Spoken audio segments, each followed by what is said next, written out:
রাম ও নারায়ণ রাম। নমস্কার বন্ধুরা, আমার তন্ময় করে চ্যানেলে আপনাদের সবাইকে অনেক অনেক স্বাগত, শুভেচ্ছা ও ভালোবাসা। আশা করি শ্রী শ্রী ঠাকুরের কৃপায় আপনারা সবাই খুব ভালো আছেন। আজও আমি আপনাদের শ্রী শ্রী ঠাকুরের কিছু অমৃত বাণী শোনাতে চলে এসেছি। শ্রী শ্রী ঠাকুরের তত্ত্ব অনুযায়ী সাধনা বলতে আমাদের বোঝ ও আত্মোপলব্ধি কি? সাধনা প্রসঙ্গে বলতে গিয়ে প্রথমেই বলতে হয়, এ তো গঙ্গা জলে গঙ্গা পুজো। শ্রী শ্রী ঠাকুরের দেওয়া তত্ত্বে তাকেই শ্রদ্ধাঞ্জলি জানানো।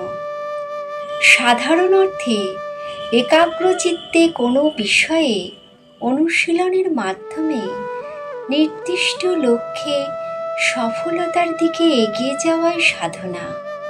যেমন জ্ঞান চর্চা, সঙ্গীত চর্চা, নৃত্যশৈলী, বিজ্ঞান চর্চা ইত্যাদি। এখানে আমাদের বিষয় আত্মোপলব্ধির চর্চা। শ্রী শ্রী ঠাকুর বলছেন, আমাদের এই দেহটিকে পূজা না করে যে বিবেক এই দেহেতে প্রতিষ্ঠিত, সেই বিবেকের পূজা করো। কারণ বিবেকই আমাদের আদি গুরু। তিনি যে নির্দেশ আমাদের দিচ্ছেন তা অক্ষরে অক্ষরে পালন করাই হলো তাকে প্রকৃত পূজা করা। এটাই আমাদের তার সন্তানদের সাধনা। তিনি বলছেন, বিবেকের সাথে যদি হাত মিলিয়ে চলতে পারো, বেশি নয়, শুধু একটা বছর, অদ্ভুত ফল পাবে, তোমাদের আজ্ঞাচক্র খুলে যাবে।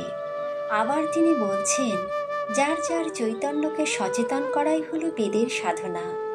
যার যার সহজাত চৈতন্যকে মহাচেতনার সাথে যুক্ত করাই সাধনা। আর এই সাধনায় এগিয়ে যাবার জন্য দরকার জ্যোতির সাধনা, জ্ঞানের সাধনা, সত্যের সাধনা। এর জন্য চাই একাগ্রতা, চাই আকুলতা, ব্যাকুলতা, চাই সংস্কার মুক্ত নিরপেক্ষতা।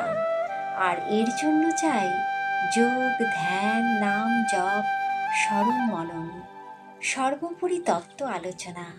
আর চাই গুরুর ওপর একান্তভাবে 100% নির্ভরতা, যাকে জানলে বিশ্ব রহস্যের সব কিছু জানা যায়। সেই বিরাটের চিন্তাই একমাত্র সাধনা। অন্তরে বাইরে নিজেকে পোক্ত করে তুলতে হবে।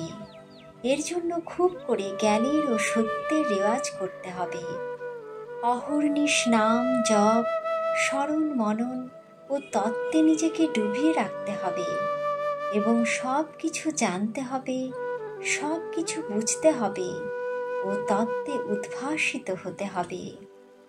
এক টুকরো লোহাকে দীর্ঘকাল মাটিতে ফেলে রাখলে একটা সময় সেই লোহা মাটিতেই মিশে যায়।